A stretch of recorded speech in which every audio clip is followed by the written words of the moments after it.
It calls for Russia and the United States to build a Putin-Trump rail tunnel under Bering Strait. First direct land connection between the United States and Russia, but also establish a historic transcontinental link between the Western Hemisphere and Asia. In the far north, two nations stare at each other across a strip of cold water. On one side is Alaska. On the other side is Russia. Between them is the Bering Strait, tiny on a globe, but huge in meaning. At the narrowest point, the two coastlines are only about 82 kilometers apart, and in the middle, the Diomede Islands sit like stepping stones, so close to each other that the water gap is under 4 kilometers, yet they sit on opposite sides of the international date line. That is the first twist of this story. You can stand on Little Diomede in the United States and look at Big Diomede in Russia, and it feels like the continents are almost touching. The distance is short enough to tease the human brain and dangerous enough to tempt big dreams. People call it the Bering Strait Bridge, or the Bering Strait Tunnel, or the Peace Bridge. Some headlines throw around numbers as high as $500 billion. But here's the real question. Are we talking about a crossing or an entire new world built around that crossing? Because a bridge or tunnel across water is only one chapter. The rest of the story is about railways, roads, ports, power lines, fiber cables, and emergency systems built through some of the harshest terrain on the planet. That is where the number starts to swell. And the dream is old. Ideas for a fixed link across the Bering Strait have surfaced for more than a century, rising during moments of optimism and sinking again when politics turns cold. Long before passports and borders, this region had a different name, Beringia. During the last ice age, sea levels were lower and a broad land bridge connected Asia and North America. People and animals crossed it, meaning this gap is not just geography, it's a memory written into our species. Today, that land bridge is gone, but the strait is still shallow compared to many oceans. In parts of the Bering Strait region, the water is on the order of a few dozen meters deep, not kilometers. On paper, that makes engineers lean in and say, maybe. And this narrow channel does more than separate continents. It's the only marine gateway between the Pacific Ocean and the Arctic Ocean, so currents, nutrients, and ships funnel through it. That makes it strategic, ecological, and political all at once. If you say bridge, people picture a single heroic span, but a Bering Strait Bridge would almost certainly be a chain, water to island, island to island, island to land. It would need navigation openings for ships and foundations built to survive moving sea ice. Ice is the quiet villain here, not icebergs, ice flows, thick slabs that drift, collide, and push with slow, relentless force. Engineers have built long bridges in icy waters before, like Canada's Confederation Bridge, but designing for ice loads becomes one of the main battles. So many proposals tilt toward a tunnel. A tunnel hides from wind, avoids ice-crushing bridge piers, and keeps ships moving above. But a tunnel brings its own monsters: ventilation, fire safety, rescue access, and years of drilling through unknown ground under freezing seas. The world has built long rail tunnels, 57 kilometers through the Alps at Gotthard, 53.85 kilometers undersea at Sekhan, and about 50 kilometers under the English Channel. A Bering Strait tunnel is often described as longer than those, and that comparison is both inspiring and warning. We can do hard things, but hard things take decades, not slogans. Here's the reality check that kills the movie trailer version. Even if you could build the crossing tomorrow, there's almost nothing there to connect it to. On the Alaska side, the nearest communities are small, and the port of Nome, one of the key hubs in western Alaska, has no connection to the main Alaska road system. And on the Russian side, Chukotka is one of the most remote regions on Earth. It has towns and people, but it does not have a rail network reaching the strait. Transportation is dominated by air and sea links, not a dense grid of highways and tracks. So the crossing is not just a bridge or a tunnel, it's thousands of kilometers of new corridors through tundra and mountains, across rivers, and over soil that can literally change shape when it warms. This is why the price tag can balloon from big to absurd.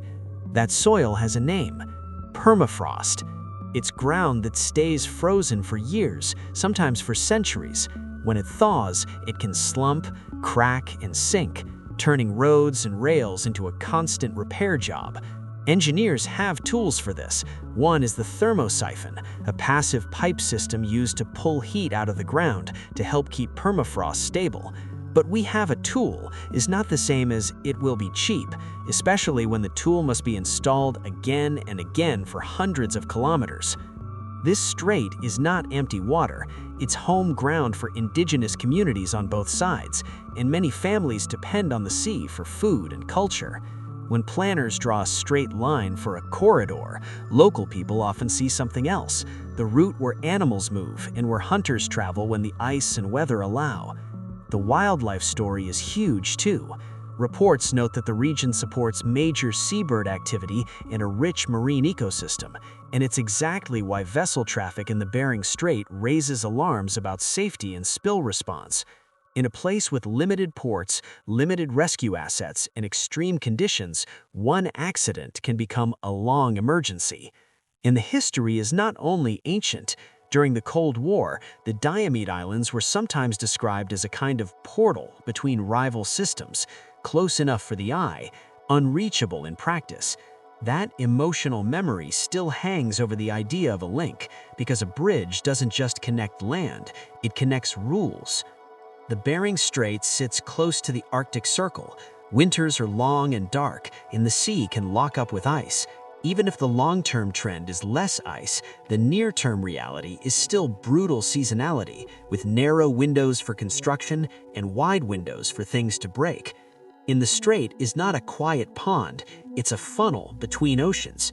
That means currents, tides, moving ice, and storms all concentrate in one place, exactly where you would be trying to build foundations or drill tunnel shafts. Then there is the ground itself. Alaska and far eastern Russia sit near active tectonic zones, and major faults exist in western Alaska. That does not make a tunnel impossible, but it raises the standard. You design for shaking you hope never comes. Now we come back to the number in the title: $500 billion. The truth is that published estimates vary wildly because different people are counting different things. Some proposals talk about a tunnel itself, while others talk about an entire intercontinental transport corridor. In April 2007, a Reuters report described a Russian-backed idea for a tunnel and rail link with a cost figure around $65 billion. In October 2025, another Reuters report described a fresh proposal that claimed a cost as low as $8 billion for a 112-kilometer tunnel, an estimate that many engineers would treat as, at best, a starting point for debate. And here is the key. Even the most famous tunnels on Earth show how costs grow. The Gotthard Base Tunnel took 17 years to build, and it required massive excavation and systems to keep people safe deep underground. A Bering project would stack that complexity on top of extreme cold and extreme remoteness. So when someone says $500 billion, it may be less about the water crossing and more about everything that must follow. Rail lines across western Alaska, rail lines across far eastern Russia, ports that can handle year-round freight, and emergency response in a region that currently has limited infrastructure. Some people argue that economics is the biggest problem of all. Ocean shipping is often cheaper for heavy, high-volume cargo, even if it takes longer, while rail tends to win on speed and reliability when the network already exists. That is why even supporters have faced the same hard question for decades. What would this link carry every day that cannot move more easily by sea or air? Why do people keep bringing this back up then? Because the story is not only about shipping containers, it is about symbolism, linking two continents, creating a new trade lane, and turning a border into a handshake. But symbolism is easy, governing is hard. The Bering Strait is already a strategic choke point, and as Arctic sea ice changes, more vessels are expected to use Arctic routes, raising the stakes for search and rescue, spill response, and local communities. Now add a fixed land link, rail lines, cargo terminals, custom zones, security systems, and constant cross-border coordination. In today's climate of mistrust, the questions arrive fast. Who controls it? Who inspects cargo? Who pays for year-round policing and maintenance? On October 17, 2025, a Reuters report described a proposal pitched as a Putin-Trump tunnel, framed as a symbol of unity. The detail that matters is not the nickname, it's the context. The proposal surfaced in the middle of intense geopolitical strain, showing how quickly a megaproject becomes a geopolitical instrument. So, could humans build a fixed link between Alaska and Russia? In a purely technical sense, nothing in physics says no. We have drilled under seas, built on ice-covered waters, and stabilized frozen ground with clever engineering. But the Bering Project isn't a single construction site, it's a chain of new cities in miniature. Housing, power, fuel, spare parts, medical care, and ports spread across thousands of kilometers. If any link in that chain fails, the bridge or tunnel becomes a monument to wasted steel. And that brings us to the final twist. The continents are close, but agreement is far.